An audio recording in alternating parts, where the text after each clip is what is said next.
당신은 보디빌딩 역사상 가장 상징적인 몸들을 전성기 때 보고, 그리고 오늘날 그들이 어떻게 변했는지 상상해 본 적이 있나요? 오늘 저는 여러분께 가장 놀라운 변화들, 스테로이드 사용 전과 후에 가장 극적인 변신들을 보여드릴 것입니다. 근육질의 운동선수에서 거의 알아볼 수 없을 정도로 변해버린 인물들까지 이들이 완벽을 추구하며 치른 대가를 직접 확인하게 될 겁니다. 끝까지 지켜보세요. 지금부터 보게 될 것들은 아마 당신을 말문이 막히게 만들 것입니다. 카라 솔라, 한 시대를 풍미했던 가장 강력한 여성 중 한 명으로 알려진 그녀는 이미 인상적인 체격으로 보디빌딩 경력을 시작했습니다. 수년간의 혹독한 훈련의 결과였죠.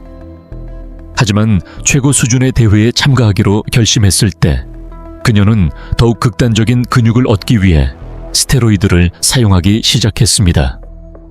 그녀의 변화는 말 그대로 충격적이었습니다.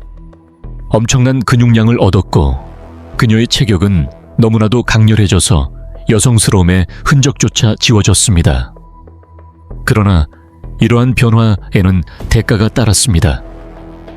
호르몬 변화와 장기간 스테로이드 사용으로 인한 부작용은 그녀의 인생을 영원히 바꿔놓았죠.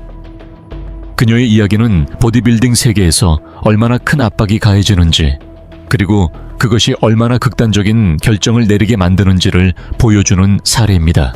폴 딜레스, 프랑켄슈타인이라는 별명을 가진 이 캐나다 출신의 보디빌더는 거대한 체격과 비범한 외모로 유명했습니다. 스테로이드를 사용하기 전에도 이미 그는 압도적인 몸을 갖고 있었지만 사용 후 그의 몸은 마치 괴물처럼 과장된 근육 덩어리로 변해버렸습니다.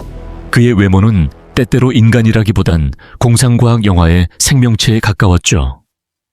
하지만 이 근육량은 심각한 문제를 초래했습니다. 1994년 대회 중 그는 극심한 탈수로 인해 몸이 완전히 마비되는 사건을 겪었고, 이는 이뇨제와 스테로이드 사용의 위험성과 직결된 일이었습니다. 이 사건과 다른 건강 문제들로 인해 그는 결국 보디빌딩 무대를 떠나게 되었고, 몇 년 후 약물 사용을 중단한 뒤 그의 몸은 급격히 변했습니다. 근육 대부분을 잃었지만 그로 인해 생명을 건졌을지도 모릅니다.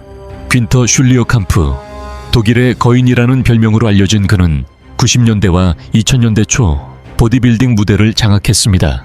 스테로이드 사용 전에도 그는 이미 탄탄한 체격을 갖고 있었지만 그의 놀라운 변신이 세상의 이목을 끌었습니다. 스테로이드를 통해 그는 엄청난 근육량을 얻게 되었고 미스터 올림피아 같은 대회에서 무서운 경쟁자가 되었습니다. 그의 영광의 순간은 2002년 쇼 오브 스트렝스에서 로니 콜먼을 이긴 사건이었습니다.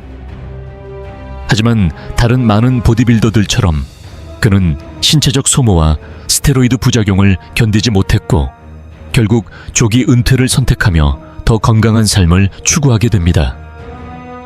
이 결정은 그의 외모에 큰 변화를 가져왔습니다. 여전히 건강한 몸을 유지하고는 있지만 대부분의 근육은 사라졌고 그는 이제 건강과 장수를 우선시하게 되었습니다. 그는 만약 그 괴물 같은 체격을 유지했더라면 되돌릴 수 없는 결과를 맞이했을 것을 알고 있었습니다. 로니 콜먼은 보디빌딩에서 힘과 근육량의 대명사입니다. 미스터 올림피아에서 무려 8연패를 차지한 그는 역사상 가장 인상적이고 정교한 몸을 가진 인물 중 하나로 꼽혔습니다. 스테로이드를 사용하기 전에도 그의 근육은 대단했지만 그 사용 이후의 변화는 그를 전설로 만들었습니다. 그러나 그 폭발적인 성장에는 엄청난 대가가 따랐습니다. 수년에 걸쳐 그는 허리, 고관절, 척추 수술을 수차례 받았고 이로 인해 심각한 신체적 제약을 갖게 되었습니다. 오늘날의 로니 콜먼은 예전과는 전혀 다른 삶을 살고 있습니다. 움직임이 제한적이고 근육량도 전성기와는 비교할 수 없을 정도로 줄었습니다. 이는 위대함을 위해 지불해야 했던 대가를 분명히 보여줍니다.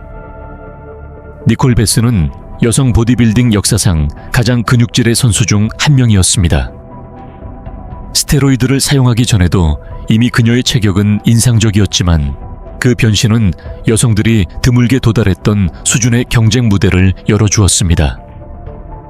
그녀의 덩치와 힘은 여성 보디빌딩의 장벽을 허물었고 많은 여성들이 감히 꿈꾸지 못했던 무대를 달성했습니다.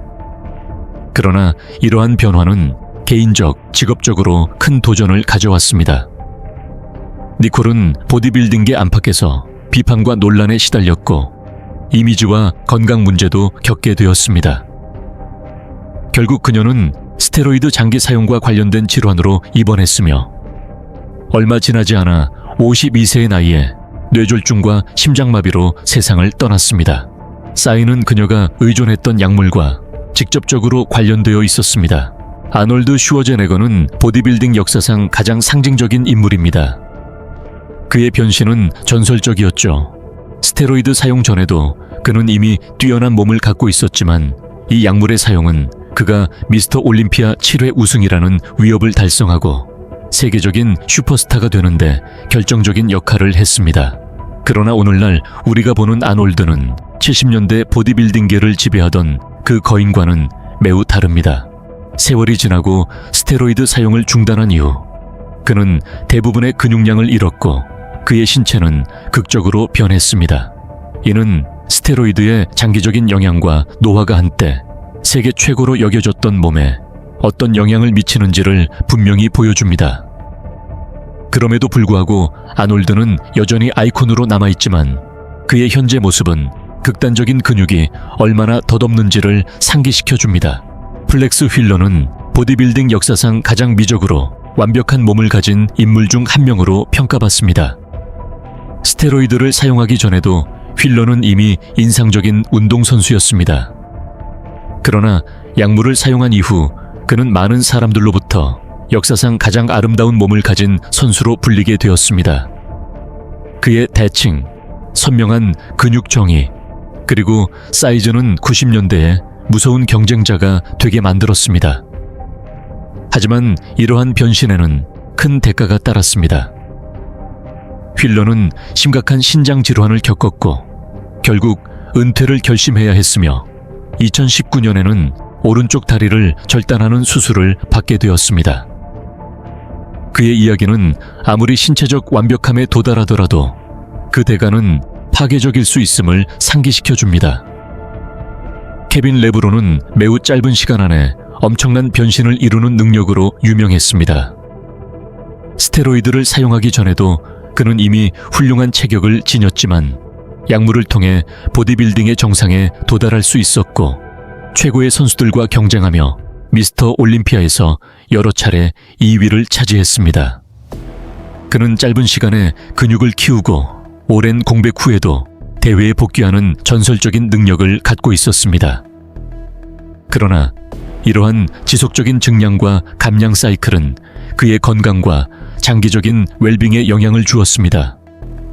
최근 몇 년 동안 그는 복귀를 시도했지만 현재의 그의 체격은 그의 경력 속 오르내림을 그대로 반영하고 있습니다. 톰 프린스는 거대한 체격과 근육의 정의로 잘 알려진 보디빌더였습니다.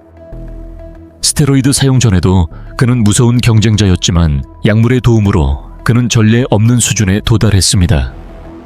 그의 몸은 너무도 강렬해서 90년대 프로 무대에서 주목받는 선수로 자리 잡았습니다.